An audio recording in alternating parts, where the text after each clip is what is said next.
So we are going to go ahead and get started, and we will welcome folks into the room as they come. So welcome everyone to the Community Arts Training Institute's programming webinar series called How To, where we go on a journey with a CAT alum who will teach us some skills on a particular subject and topic. And today it is how to find your civic purpose. Leverage your creative skills to impact the civic systems around you.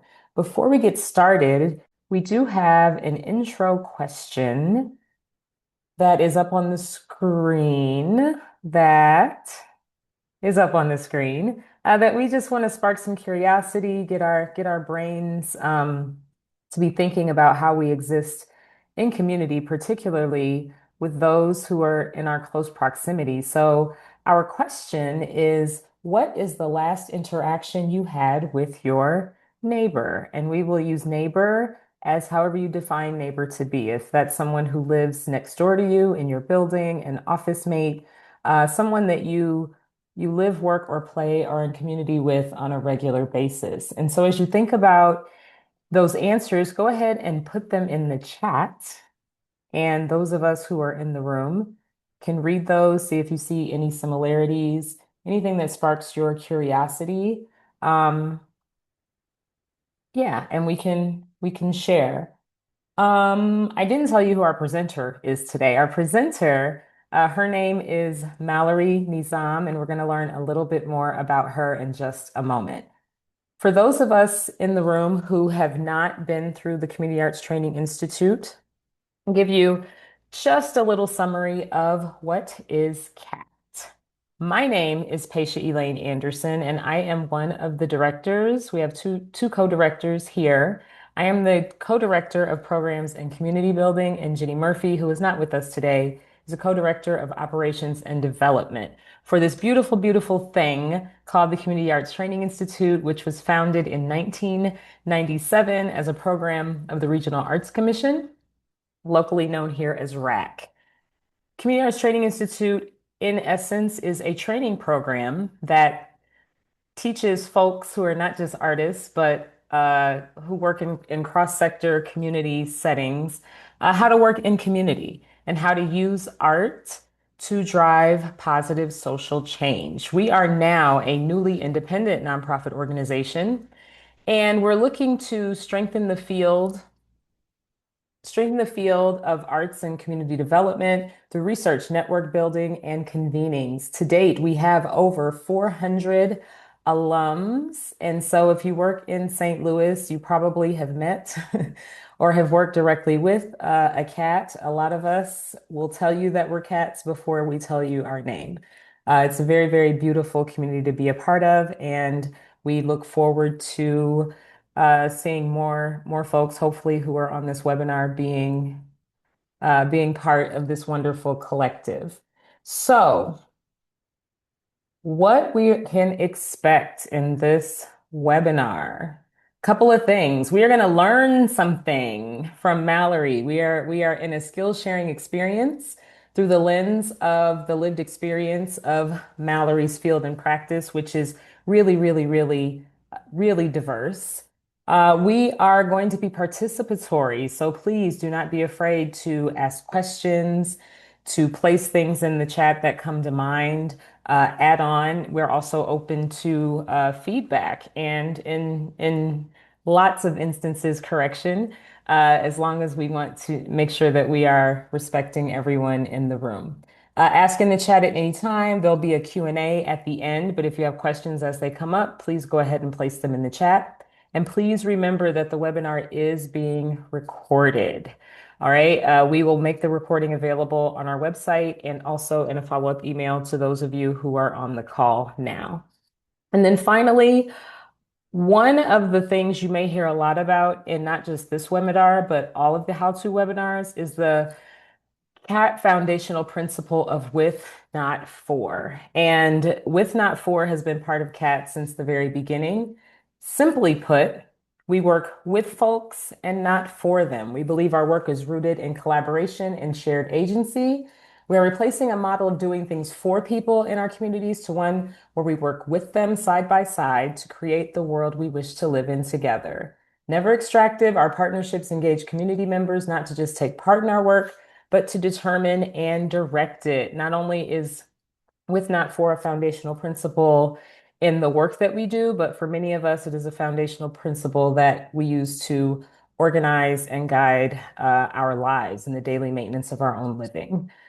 And so, with that said, we are going to move into introducing who is going to guide us through this experience. So, Mallory is part of a cat class that I like to call superstar class. People who were in Mallory's class, and I'll let Mallory tell you more about all of them, are some of the people who are really well known in this city, not just for the work that they do or have done, but also for just being really good, earnest, human beings, human beings.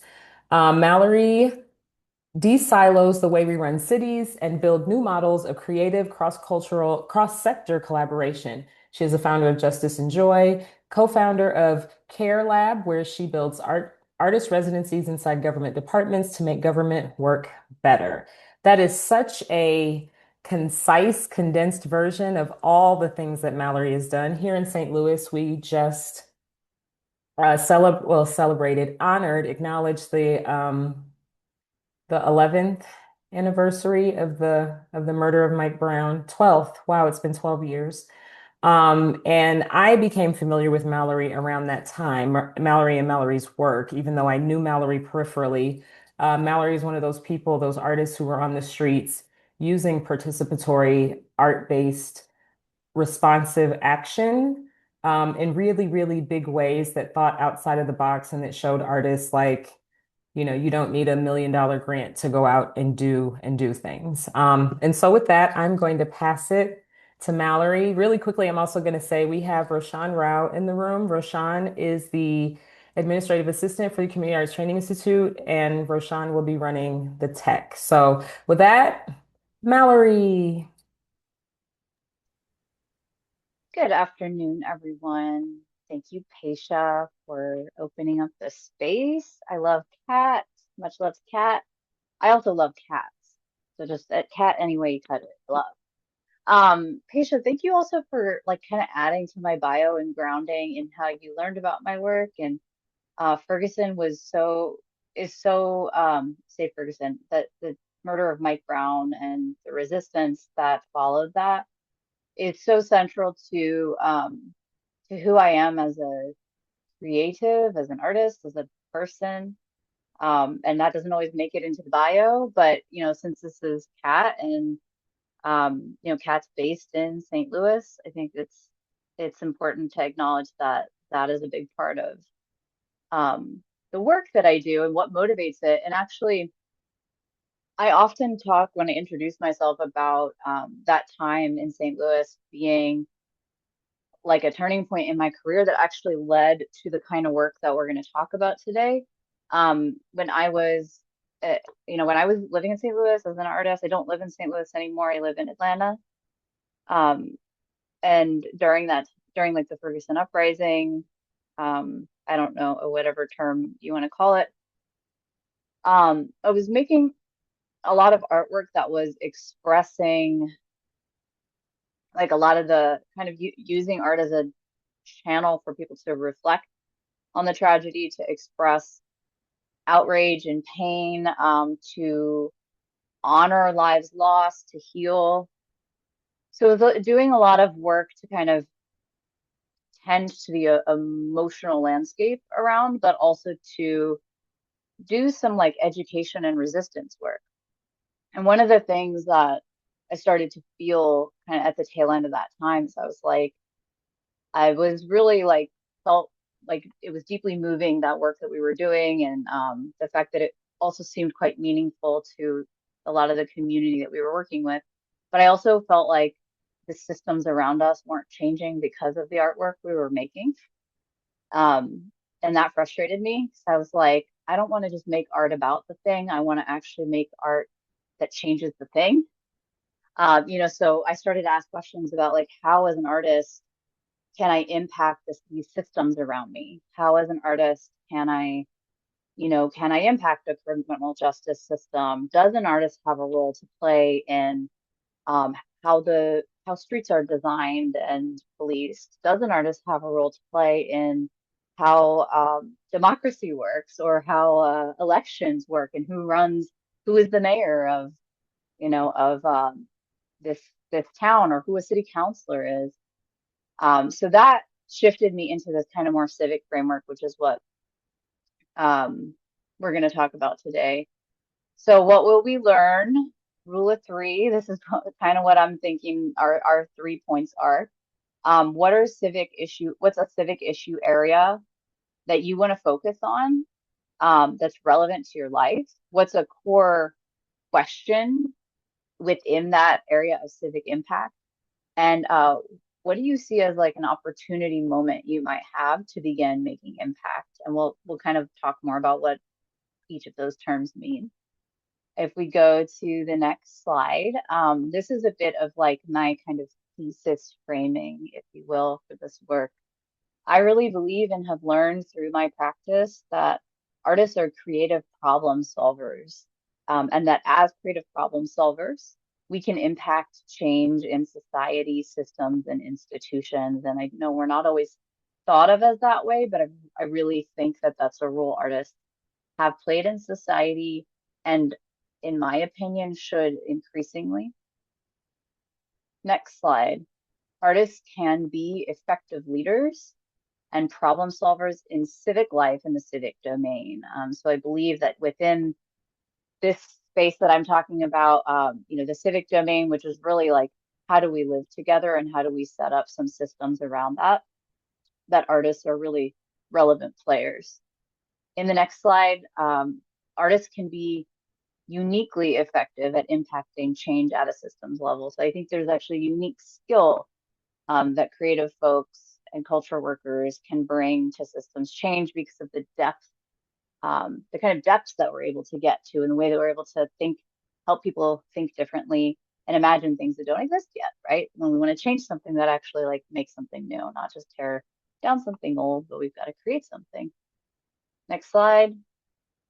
Artists are essential to a healthy society and a healthy democracy. That's the system you're working to maintain. If you advance the slide, perfect. And why? Because they can help us get to the hidden core of larger societal issues. A lot of times I see other people trying to solve civic issues and they kind of are putting band-aids on things, whereas artists will be like, let me lift the hood up. Let me keep getting deeper and deeper.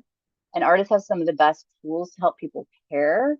I think, really the emotional power that artists bring to their works, some artists that really is the core of their work, is such an important tool. And then getting people to participate in things and to do it with a sense of openness. I think really seen art in my lifetime, and maybe you have as well, really get people to open up and to want to engage with something. And also engage with that sense of curiosity and sometimes even play.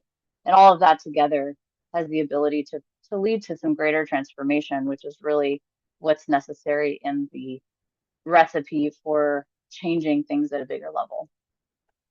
But artists are not often seen that way, like this little miss over here. There are a lot of misconceptions about artists that I'm sure you all have encountered and I encounter all the time, but I really think we are critical problem solvers and great partners in systems change. Next slide.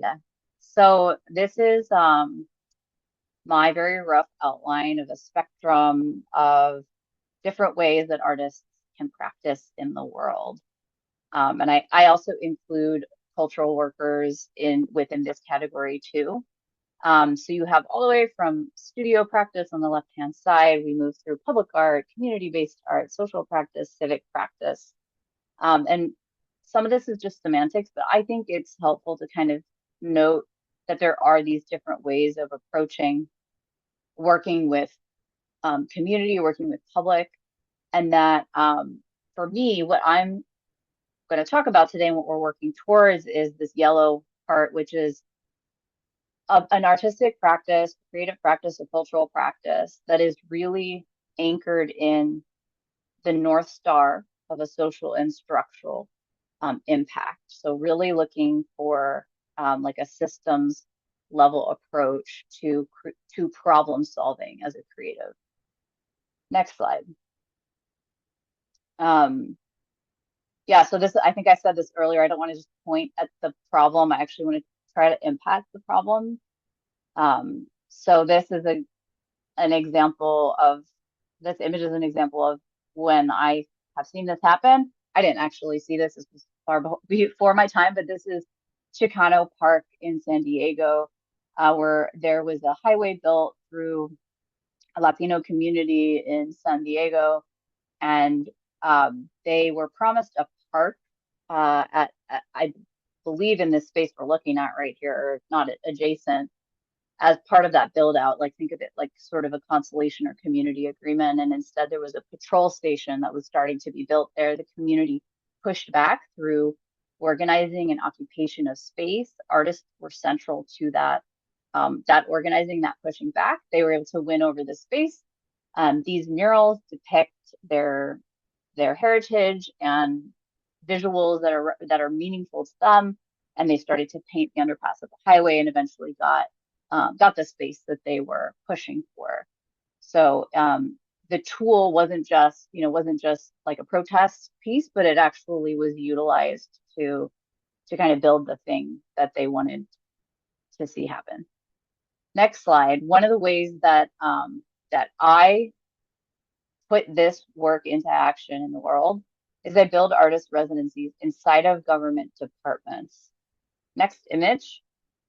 So it shows up in a few different ways. I'll just give you like kind of a flash of examples here. This artist is Stowe Len, who was in residence in the Department of Sanitation in New York City.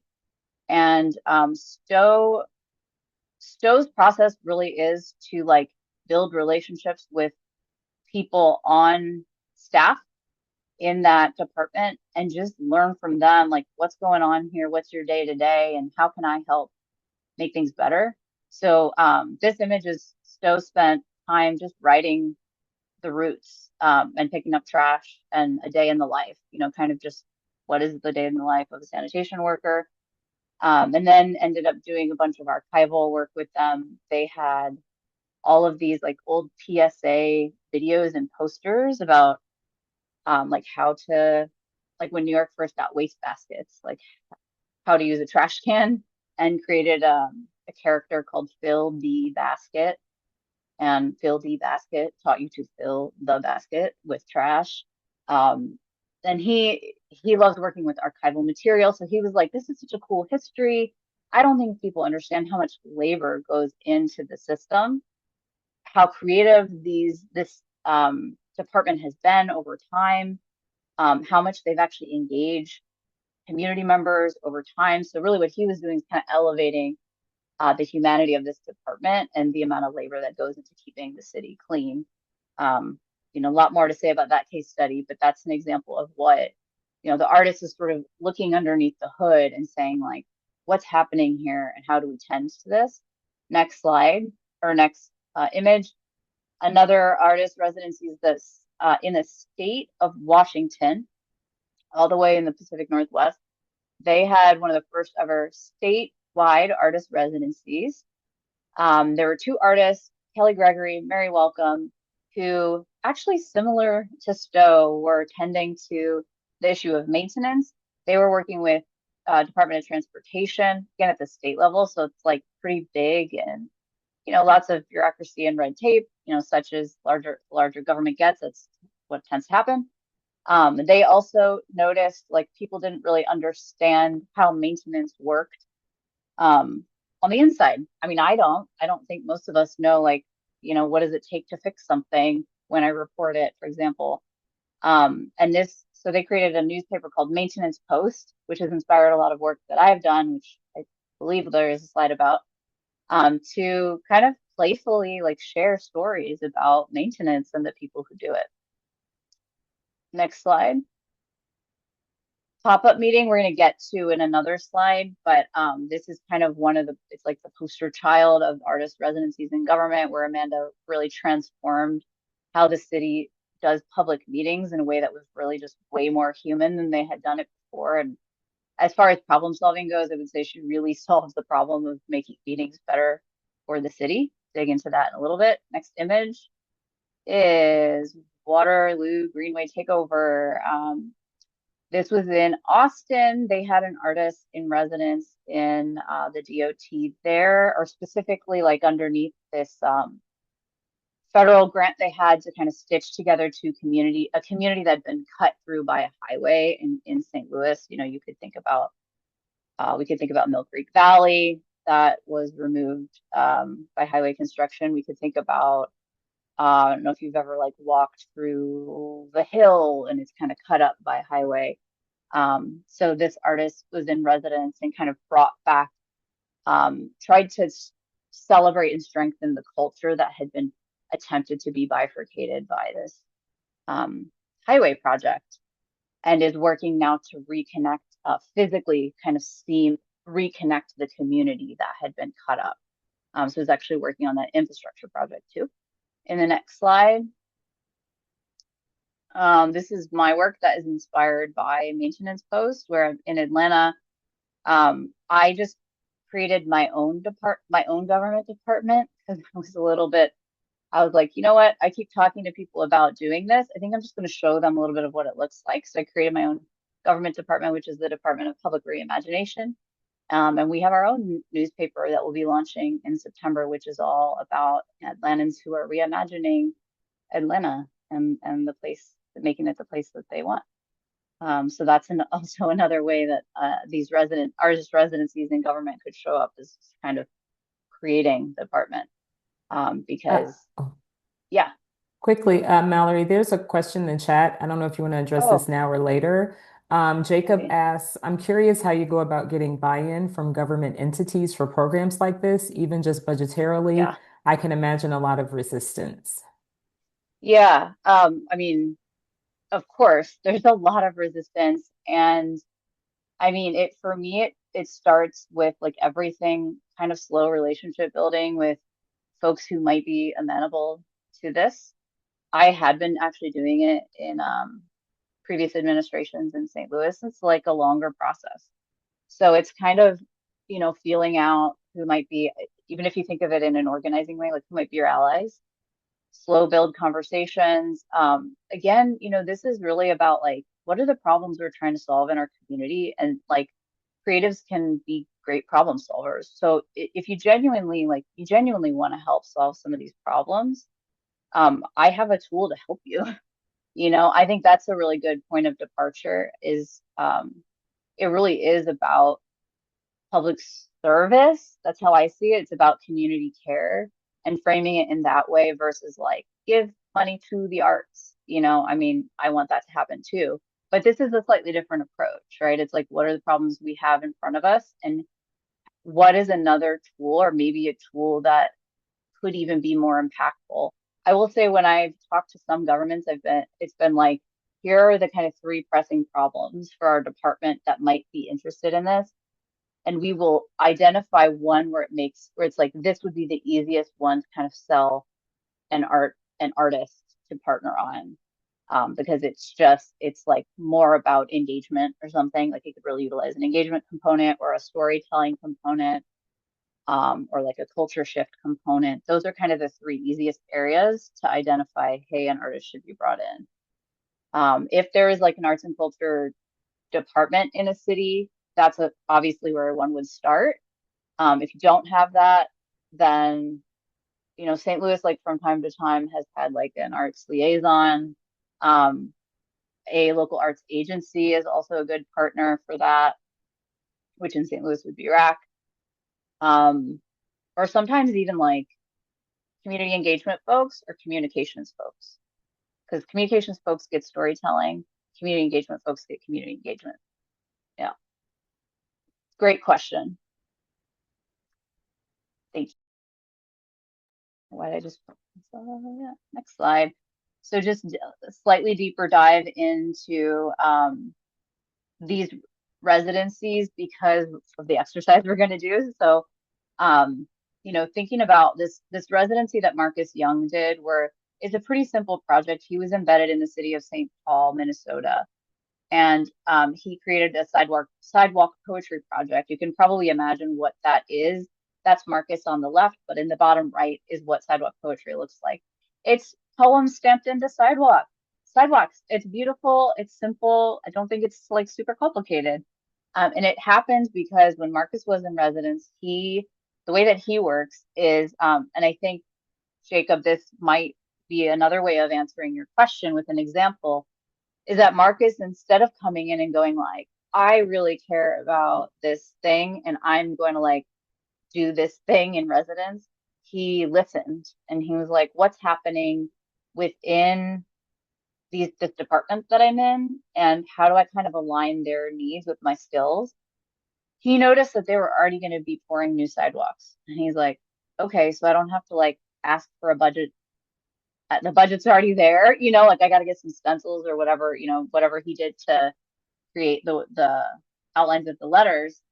But he kind of, that was his strategy, is like move where there's already some interest, and like I want our infrastructure to be beautiful and reflective of the community. And I have an idea for how that could happen. And what a great way to build goodwill between the city and the community and really make public infrastructure feel like a beloved community asset. So that was sort of the key question he had. I mean, another key question he might have had is like, how do I work with this government agency in a way that is gonna help me flow like water? That's what he always says, is flowing like water. So kind of what's the problem there? But it's not really a problem, but like, what's the opportunity in this moment? Oh, the opportunity is to kind of collaborate on something they're already clearly invested in. And then we could think about like, what are the different sectors that he had to engage or think about when he's doing this project? He's working with the transportation folks. He was working with public works as well. He's thinking about public space and infrastructure, how people are moving around space. What is the function of a sidewalk? How does it work in everyday life for people? And he's also thinking about culture and belonging, because he had to think, how do I, how do we do this kind of community process around poetry? Does the community submit a poem? Does the community vote? Like, how would those different methods matter to a sense of culture and belonging? And I bring this up because he's kind of tying together a few different sectors when he's addressing this opportunity to work in the freshly poured sidewalks. So, he's not just making artwork, he is also thinking about all these other things and making artwork. Next slide. I mentioned Amanda's work. It's not a piece. I don't even know what you would call it. It's pop-up meeting, but Amanda was also in residence in the city of St. Paul, and apologies for doing two St. Pauls, but they have so much money to do this stuff, so they do a lot of it. And I'm glad that they have become a great model for us to look at. Amanda's opportunity here was that she again did deep listening when she was at the city, and she noticed that her government colleagues were constantly frustrated with community meetings, like city meetings, and that community members were also frustrated. Like city meetings were just not working, and they weren't working. They were held at like 5 p.m. on a Tuesday in the basement of maybe the church or something. And same folks would show up. It would not be a diverse group of people. It wouldn't be a lot of people, and the vibe was just a little down. Amanda said, this is not the way to get feedback from people. This is not the way to engage people around what they want to see happen, or get reactions to proposals, whatever it is that you're having a meeting to do. So she said, how can we make these meetings better? Let's pop them up around the city. Let's retrofit this city van. Let's go to where people are already gathering. And then let's also give them popsicles for participating. So she worked with a little local popsicle maker to play on the pop, and also that like adds a fun and kind of playfulness that engages people more. So you can see that even kids were engaged. She had surveys. She had a much more diverse representation of folks show up. I forgot to put the statistical slide on here, but I have them somewhat memorized.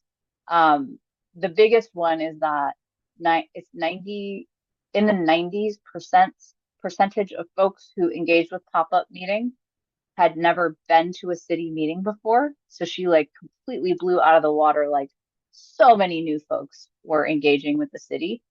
Um, and it was like in the 70% of folks that it really changed the way that they thought about their local government, whether that is their ability to engage it or the fact that government may or may care actually about what they have to say. So really, and then St. Paul used pop-up meeting for a long time. I don't know if they're still using it, but for years they kept using pop-up meeting because again, it actually solved the problem. It wasn't just a project, wasn't just an artwork that, was exhibited or something, but it was actually the tool that the city then used. Next slide. You can advance to the words. I'm not really sure why it did that. It's kind of cool. Just nearby St. Louis, good old Chicago, that sent us its wastewater, but I think we've maybe reconciled that. Many of you may know Tanika Lewis Johnson's Folded Map Project. She's our neighbor, and if you don't, I'll tell you a little bit about it. Folded Map Project, it's kind of what it sounds like. She essentially, you could imagine a map folded from the north to south of Chicago, like folded in the middle at downtown. And Tanika created these like map twins. So a twin from the south side of Chicago has a building twin on the north side. Yes, Patience, it's a great project. And those twins, so like if I'm on the south side, my twin on the north side has, an address that's similar number to mine. I'm then put in relationship to them and invited to engage in a conversation about this mapping project. Um, so because Tanika herself had lived on both sides of Chicago, of this border, she had seen how different North and South Chicago are. And if you aren't familiar with Chicago, similar to St. Louis, has a kind of a racial dividing line. It's not like 100% racially dividing, but it's very divided. It's very segregated. And the South Side is historically a Black community, and the North Side is a much wider community. Of course, there's a lot of other diversity in there, but that's kind of specifically the demographic difference that she was looking to explore. And so what I think is interesting, so obviously this has to do with housing, right? She has to be thinking about housing and housing policy and learning about that history. She's also thinking about land use and urban planning, how these decisions get made, how, different communities get laid out, maintained over time.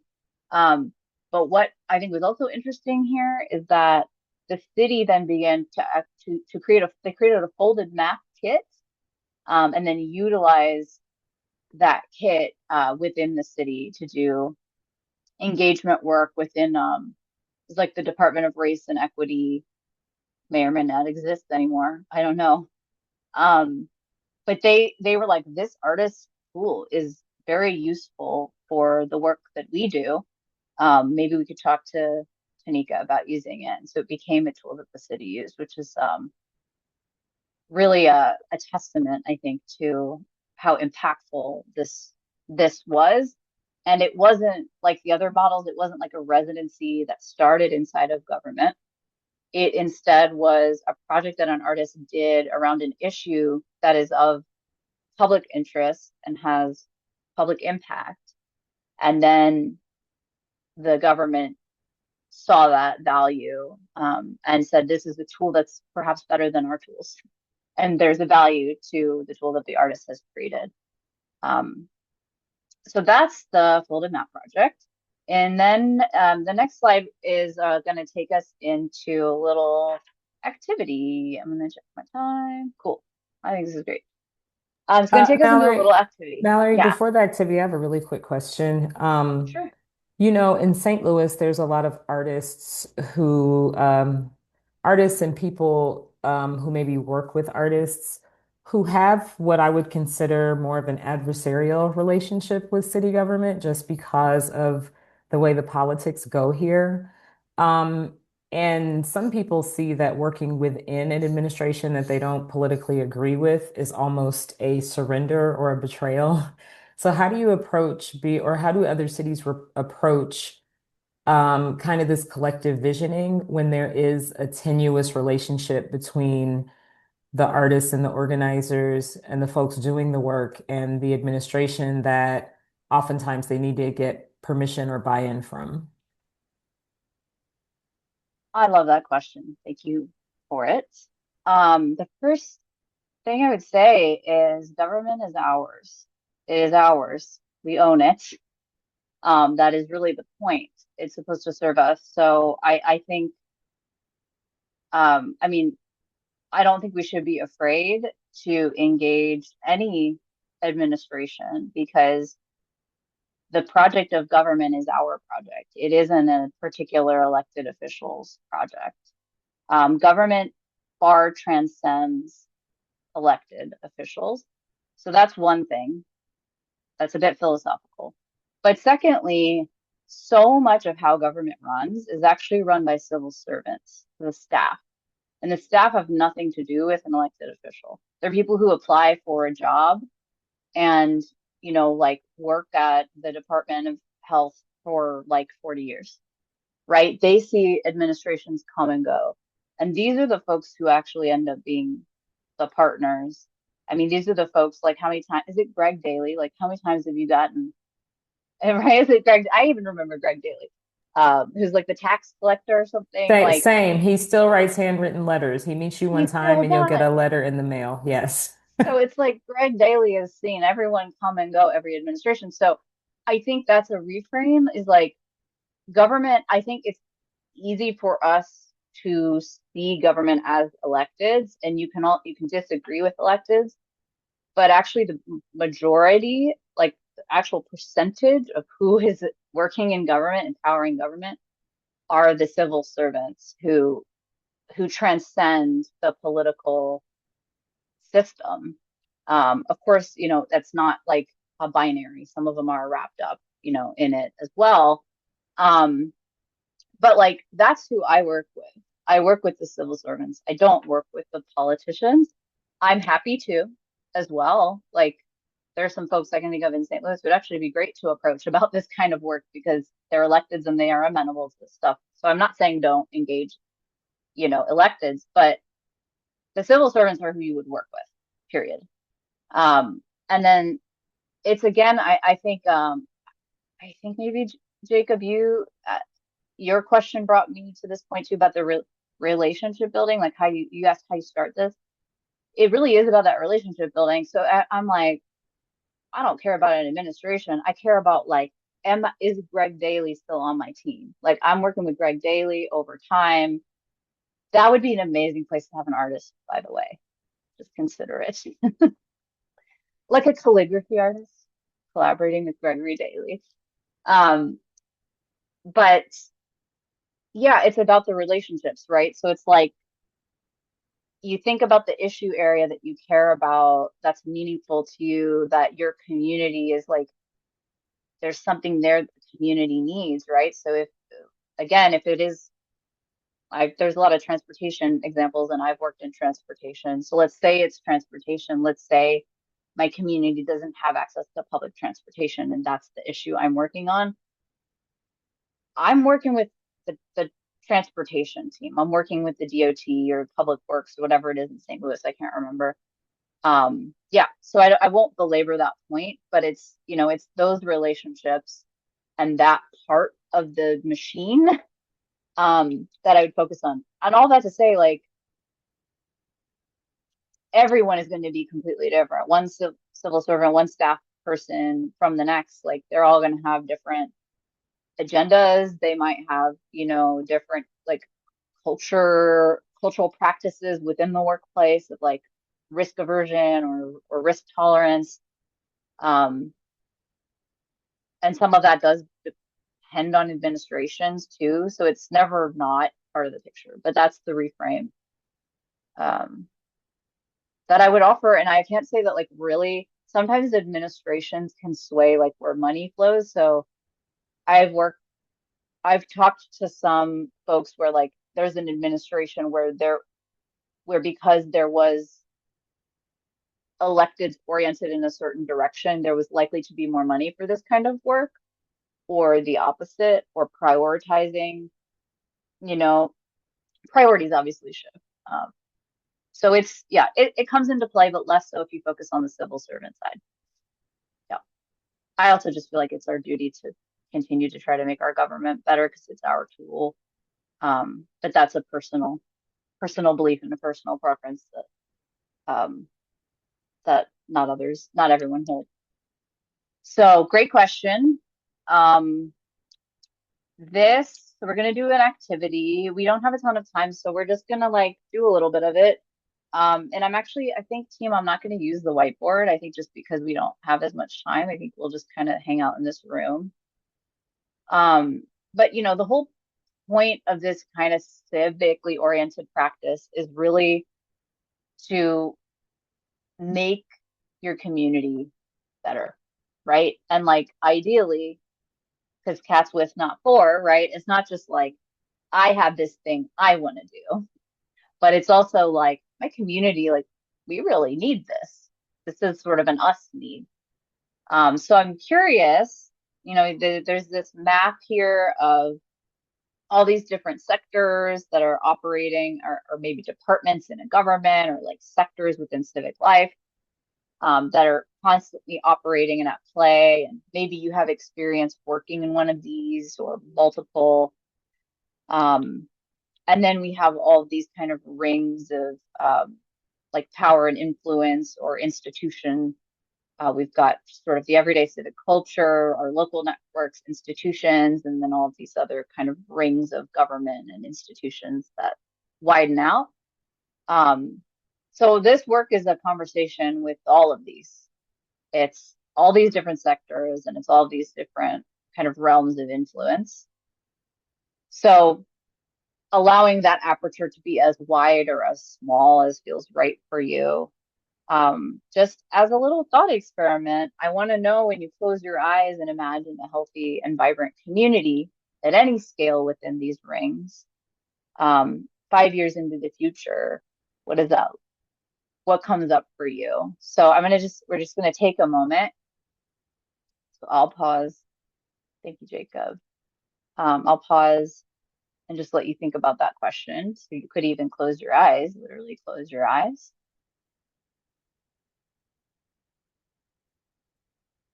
And the question is, when you close your eyes, what do you see when I ask you, what does a healthy and vibrant community, your community, what is what does it look like in 5 years? What are the things that start to come up for you? Are there visuals? Are there feelings? Are there certain people? Are there certain places?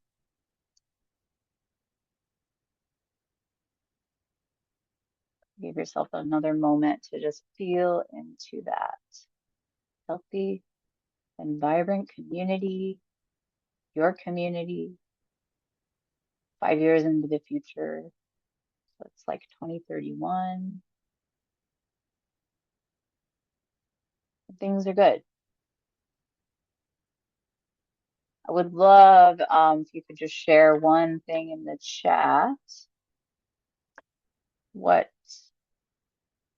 what did you see? What do you see 5 years in the future if your community is healthy and vibrant? It can be anything, big, small.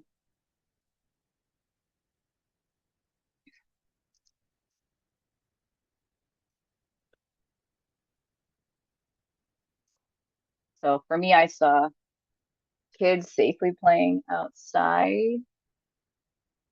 Paisha.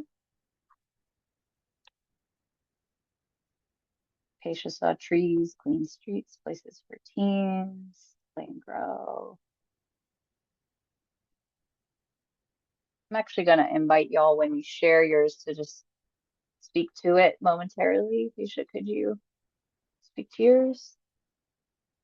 Yeah, I'm on a tree kick since moving from Gravois Park, which some would call the inner city, to Carondelet on the Holly Hills border by the park. And just the difference in my energy and my spirit and that of my daughter and her friends. Because we have trees and the streets are clean. And my neighbor is even having conversations. I live in a four family, and the other three are also Black women parents, even though their children are younger than mine. Just the ease and that we feel in our bodies. And the last thing I'll say is I was in conversation with some artists who now live in Bell Fountain, surrounded by nature. And I was sitting on their porch and they Mm, say, when I go back to Cherokee, I have anxiety, I get anxious because I feel like things are like pressed against me.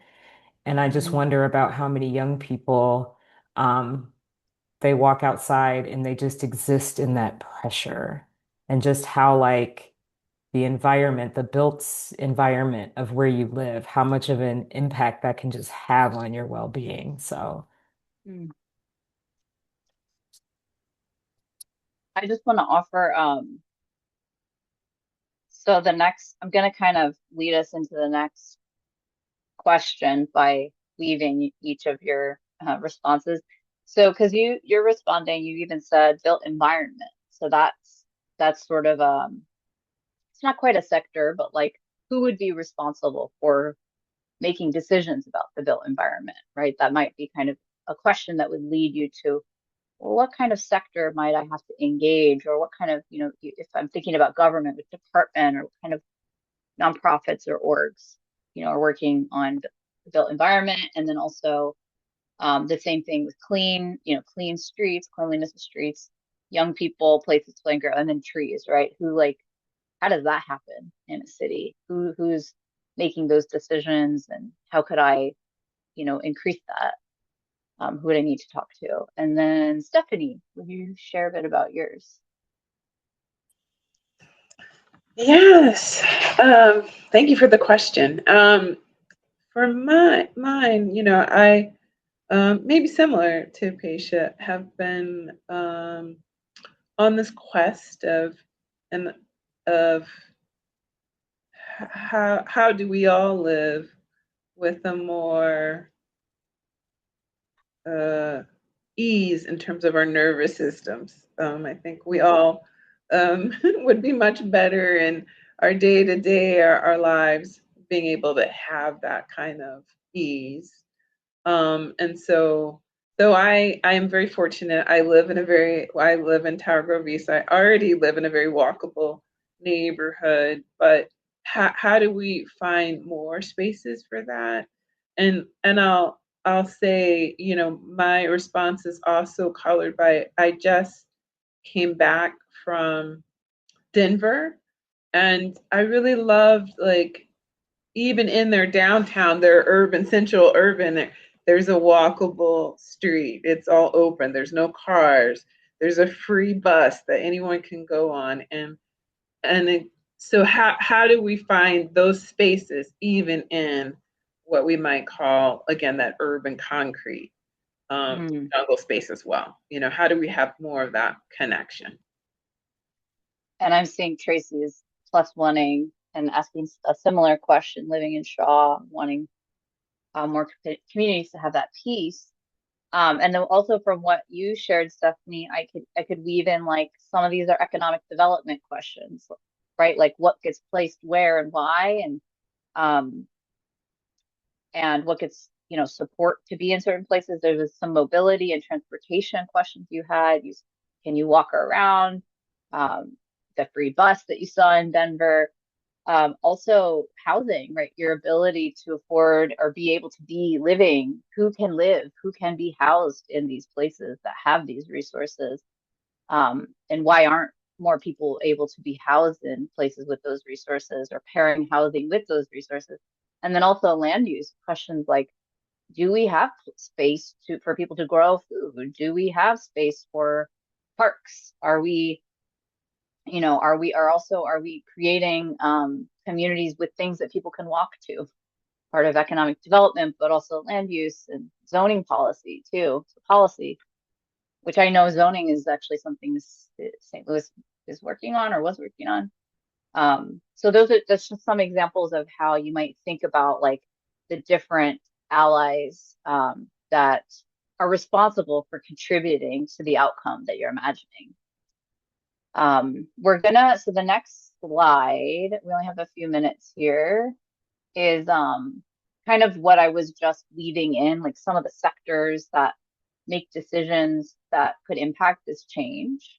So these are just some things to be, it's not a recipe, but it's just to kind of get the wheels turning for you. Like, oh, actually, this question I have is like a land use question. And what is land use? Let me like kind of think about that a little bit more. We're not going to solve that today.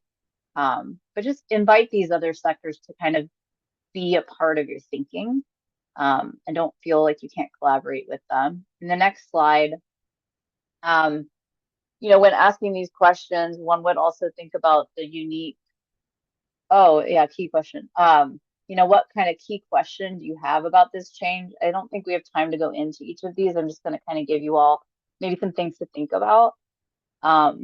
So, I mean, from all of you that shared, it's like, how do we create this? How do we create more of this?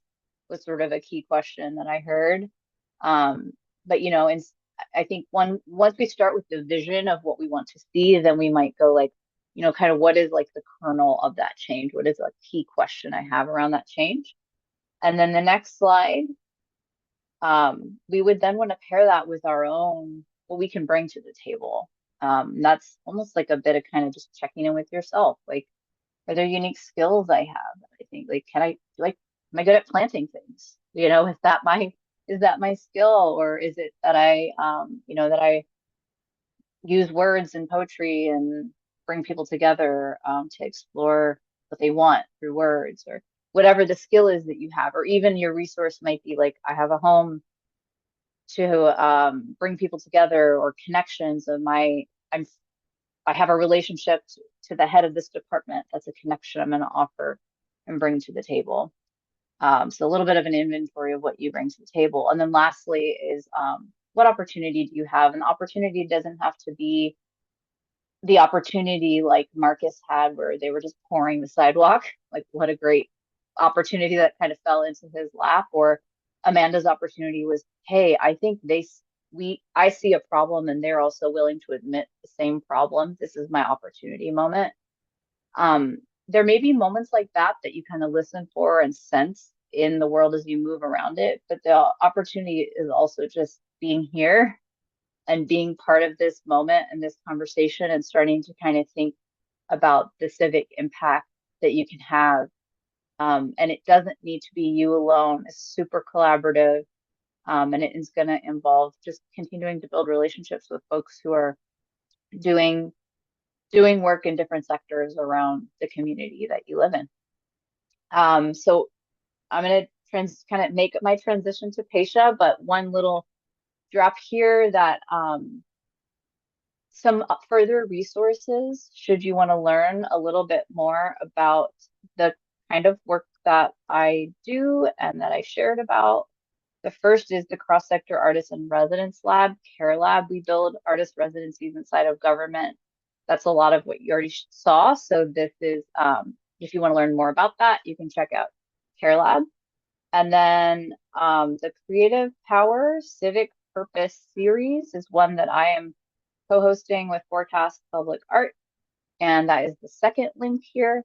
And we have had a year-long series on this topic, creative power and civic purpose. The final event is in September. If you sign up for that and register for the event, it's going to be great. It's actually also going to be about more effective and responsive government and how artists can help power that. So you will see some things about artist residencies in government. But the other thing I wanted to say is we're making a big announcement about creative power and civic purpose at that event. And even if you can't attend, I do recommend just registering, because you will get the notification for some things that will be happening next year if you're interested in this civic domain and the role that creatives can play in it. So those are further resources to keep digging in. I'll hand it to Paisha. Thank you, Mallory. Let's give Mallory some thank you love. Very, very much. That was so great. I love the answer that you gave about particularly when you exist in civic spaces where there seems to be a lot of resistance to working with government. I think we often forget that there's big G government that's made up of people, of humans, a lot of them that we know and have relationships with anyway. So thank you for that. So a couple of things. One, before we wrap, we are curious to know if there's anything that Mallory presented that was new to you, or if there's something that Mallory presented that you'd like to know more about. And we don't have to put these in the chat, but you're welcome to. So if anyone has anything they want to verbalize that will maybe stick with them or may drive them to do some further research. Anyone? I personally am going to some of those case studies. I think I'm going to revisit the folded mat project. We actually include that in the CAT curriculum. We've started including that there, but some of those other projects like the pop-up meetings, really, really curious about that. Um, but yeah, so if there is anything that you'd like to learn more about, or there's something that new that you learned, go ahead and put that in the chat. And we also want to let you know a couple of things. This webinar has been recorded, and it will not only be posted on the CAT website, but you all, as attendees, are going to get a link sent to you, along with just a quick 5 or 6 question survey. So you'll have this webinar sent to you directly. Our next how-to is going to be in October, on October 19th, and it will be facilitated by Dr. Jason Vassar Elong, and he'll be talking about the intersection of arts and academia. Um, so that looking forward to that. And because these happen every couple of months, we'll do another one in January in 27, facilitated by Sarah Colby. Looking forward to both of those. Yes. We have some really, really, really great CAT alums. And so if there is nothing else, because we want to honor everyone's time, we want to say thank you, Mallory. Mallory, before you go, are there any social places, websites, anything that you want to leave us where people can find you? Um, I would say give those links some love that I put in the chat for Care Lab and the Creative Power Civic Purpose. You can find me if you just search my name. I have also lots of projects. But yeah, just Yes, those two yes, you feel the did. most relevant. Yeah. And let's see. No, I think that's good for now. Okay, Take excellent, a breath. excellent. And we will include those links in our follow-up email to everyone. Yeah. All right, Awesome. if there's nothing else, anyone have anything else? Thank you all No, so, just oh, thank you. Thanks to the okay. cat crew, and yeah, good to see y'all here. Yes, good to see you all too. Good to see you all too. Have a great rest of your day, rest of your week, and we'll see you next time. Bye. Bye.